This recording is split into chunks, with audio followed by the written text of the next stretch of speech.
I went hunting through the eShop for the best games for around 10 bucks. During my search, I discovered some excellent titles on sale. In this video, I'll be showing 20 great games currently available at discount prices. Just make sure to pay attention to when these deals expire. Let's dive in! In Far Lone Sails, you pilot a massive vehicle across a dried-up seabed. The world ended and you're just trying to keep moving forward. You'll maintain your vessel, solve environmental puzzles, and battle harsh weather while discovering remnants of civilization. What makes this game special isn't combat or action, but the quiet, meditative rhythm of keeping your ship running. The music and art style create this perfect melancholy vibe that sticks with you. It's short, about 3-4 hours, but man, that journey feels complete. Sometimes I just fire it up to experience that solitude again.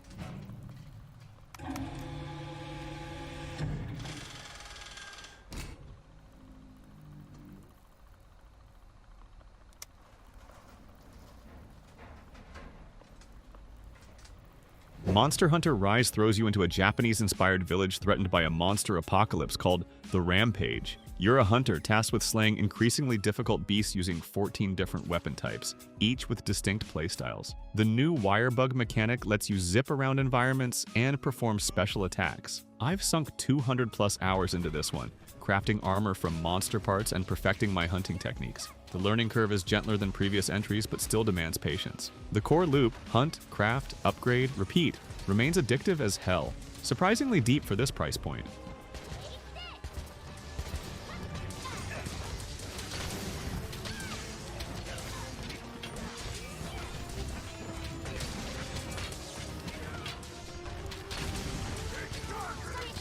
Yooka-Laylee and the Impossible Lair follows our chameleon and bat duo as they tackle Capital B's latest scheme. Unlike the first game's 3D approach, this sequel goes 2D with spectacular results. Each level exists in two forms, original and transformed versions after you alter something in the overworld. The title's Impossible Lair is available from the start, but good luck beating it without collecting bees that serve as hit points. Team 17 absolutely nailed the difficulty curve here. The game constantly introduces new mechanics without feeling bloated. Tonally perfect for 90s platform kids grown up.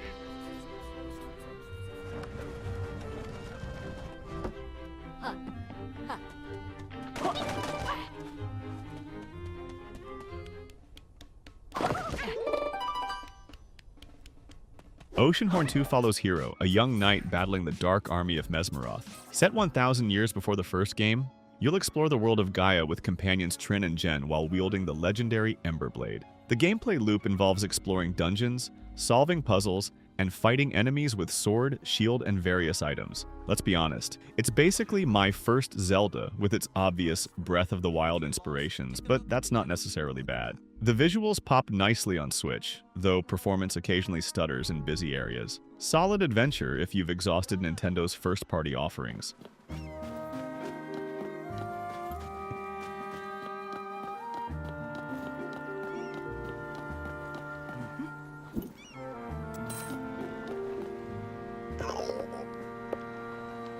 Spiritfarer casts you as Stella, a fairy master guiding spirits to the afterlife. You'll build relationships with anthropomorphic animal passengers, fulfill their final requests, and eventually say goodbye as they cross through the Everdoor. The gameplay loop involves managing your boat, harvesting resources, cooking meals, and exploring islands. What makes this special is how it tackles death and grief through genuinely touching stories. I found myself tearing up multiple times, especially with certain character arcs. The hand-drawn art style perfectly complements the emotional narrative. Death has never been portrayed so warmly in gaming.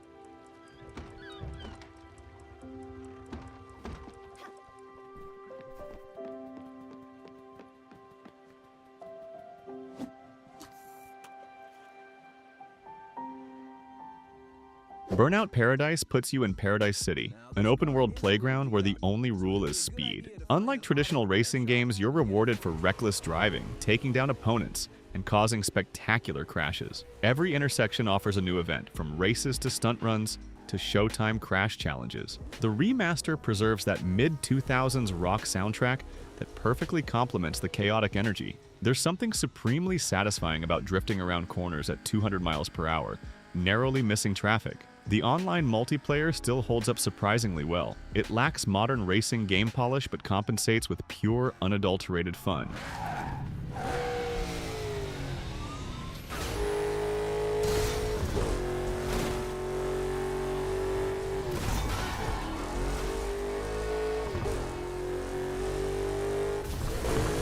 Salt and Sanctuary Transplants. Dark Souls DNA into a 2D platformer.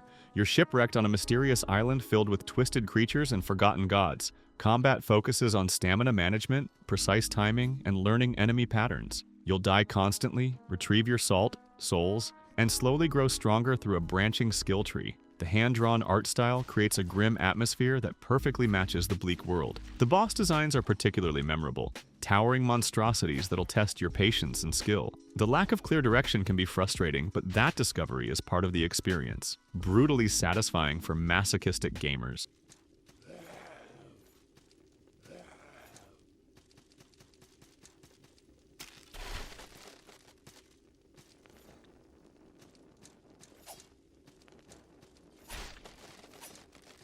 Ni no Kuni follows Oliver, a young boy who travels to a parallel world to save his mother. Studio Ghibli's influence shines through the charming animation and heartfelt story about grief and healing. The battle system blends traditional JRPG elements with Pokemon-style familiar collection and real-time components. You'll capture creatures, level them up, and use them in battle alongside Oliver's magic. The world feels genuinely magical to explore, with each new town bringing unique characters and side quests. The difficulty spikes can feel jarring, requiring some grinding. Despite some pacing issues, the emotional core remains compelling throughout the 40-plus hour journey.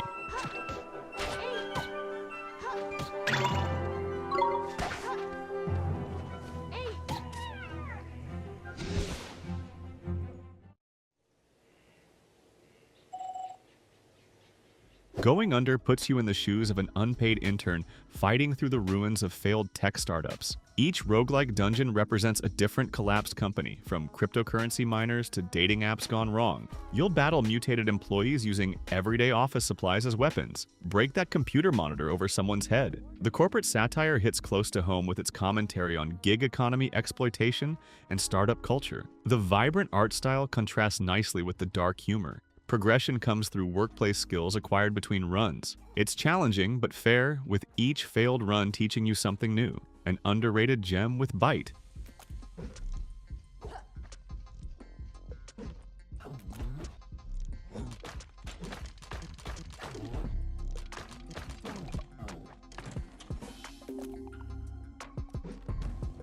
Cities Skylines puts you in charge of urban planning, challenging you to build functional, profitable cities while balancing citizen needs. You'll zone residential, commercial, and industrial areas, manage power, water, and transportation networks, and deal with traffic. So much traffic. The game starts simple, but gradually introduces complexity as your city grows, from healthcare to education to natural disasters. There's something deeply satisfying about watching your metropolis evolve from a small town to a sprawling urban center. The Switch version runs surprisingly well despite some compromises in population density and draw distance. The controls adapt nicely to controllers, absolutely addictive for problem solvers.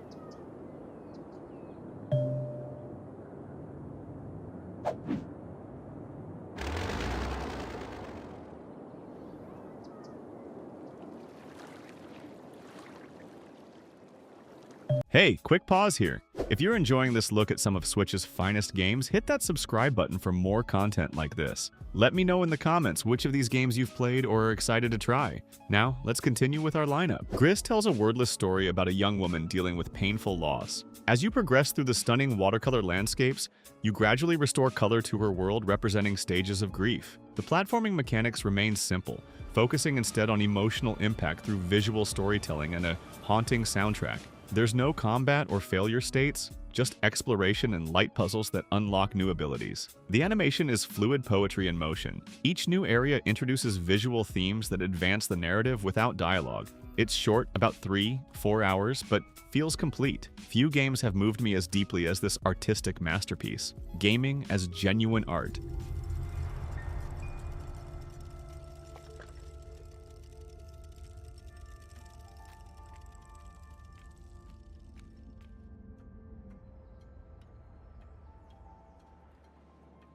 Into the Breach puts you in command of time-traveling mech pilots, fighting a subterranean threat across procedurally generated 8x8 grids. Each mission presents a puzzle where you must protect civilian buildings while exterminating the aliens. The genius lies in perfect information. You always know what enemies will do next, creating tension through impossible choices. Do you sacrifice a building to save your pilot? The simple visuals mask incredible strategic depth, with decisions that cascade throughout your run. Different mech squads dramatically alter your tactical options. Runs last about 30 minutes, perfect for portable play. From FTL's creators, it's chess with giant robots and time travel.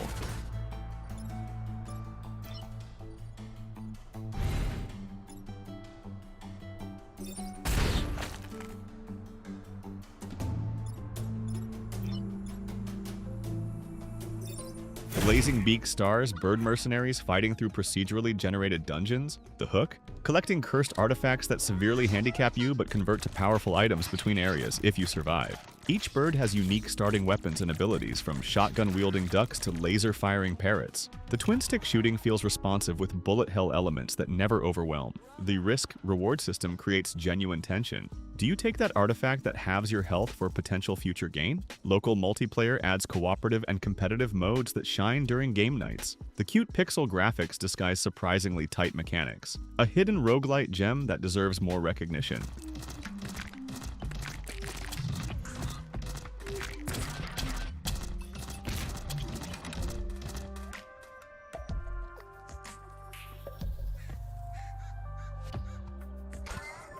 Death's Door casts you as a soul-reaping crow tracking down a stolen soul in a world where nothing naturally dies anymore. The combat feels like classic Zelda mixed with Dark Souls precision, dodge rolling, arrow shooting, and sword swinging your way through various regions. The isometric world hides secrets in every corner, rewarding exploration with upgrades and lore. Boss fights are genuinely challenging, requiring pattern recognition and quick reflexes. The atmosphere balances melancholy with dark humor through quirky characters and environmental storytelling. The soundtrack perfectly complements each area's mood. It's remarkably polished with tight controls and a cohesive art style. One of my favorite indie games in recent years.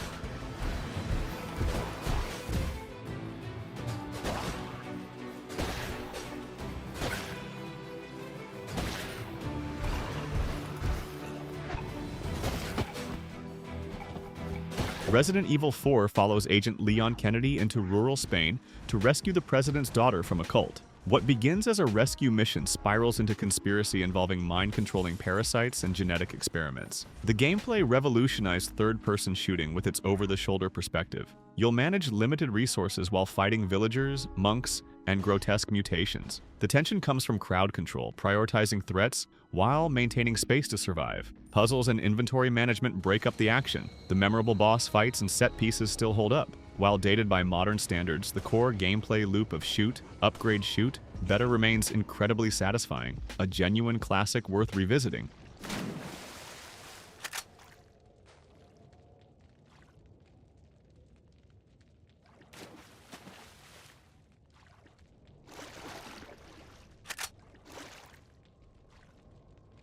Monster Sanctuary blends monster collecting with Metroidvania exploration. You're a monster keeper investigating mysterious events threatening the balance between humans and monsters. Combat uses 3v3 team battles with combo systems that reward strategic monster pairings. Each creature has skill trees for customization, allowing deep team-building possibilities. Your monsters also help with exploration, breaking walls, gliding across gaps, illuminating dark areas. The pixel art style creates a charming world filled with secrets. Unlike Pokemon's simplicity, the combat demands genuine strategy with buffs, debuffs, and elemental interactions. Late-game fights require precise team composition, an underappreciated gem for monster taming fans seeking depth.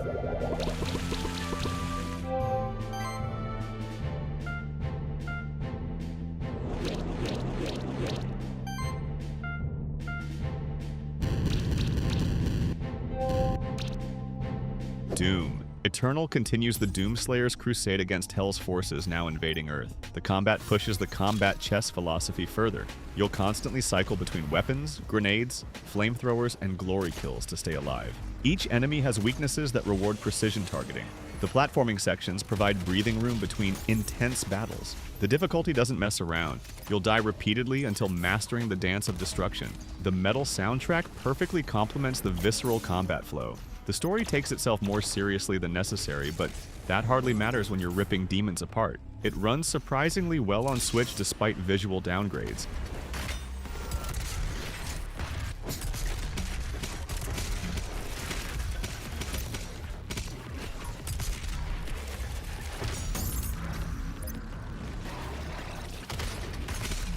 This War of Mine puts you in control of civilians struggling to survive in a war-torn city. You'll manage resources, build shelter improvements, and make brutal decisions about who lives and dies. During daytime, you maintain your hideout while avoiding sniper fire. At night, you scavenge for supplies, potentially stealing from others just trying to survive. The black and white art style creates a fitting atmosphere of moral ambiguity. Based on the siege of Sarajevo, it forces you to confront war's impact on ordinary people. There's no winning, only surviving slightly longer. Some scenarios still haunt me years later, a powerful experience that uses gaming to create genuine empathy.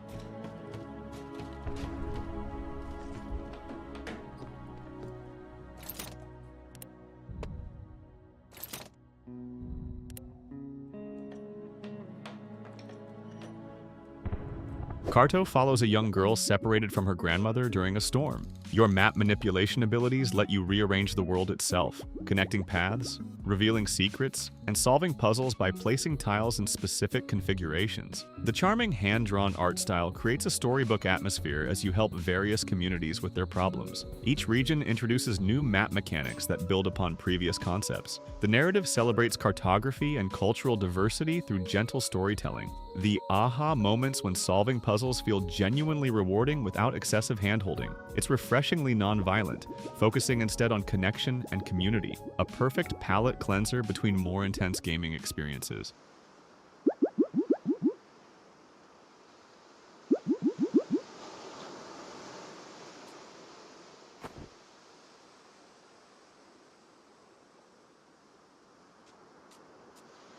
Alan Wake follows a best-selling thriller writer searching for his missing wife in Bright Falls, a Pacific Northwest town harboring dark secrets. Using light as your primary weapon, you'll fight shadow creatures manifested from Wake's writings while unraveling the mystery. The story unfolds like a supernatural TV series, complete with cliffhangers and previously on segments. The atmosphere builds dread through fog-shrouded forests, abandoned buildings, and excellent audio design. The remaster brings visual improvements while preserving the original's psychological horror elements. Combat can feel repetitive, but the narrative pulls you through. Stephen King meets Twin Peaks in a game that prioritizes storytelling over scares, an underappreciated horror classic.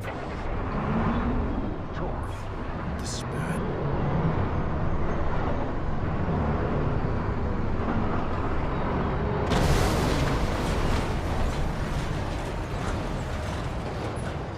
Hey, let me know what you think about these games. Maybe you've played some and have a different take, or maybe something here caught your eye. Drop a comment, let's chat about it. See you in the next one.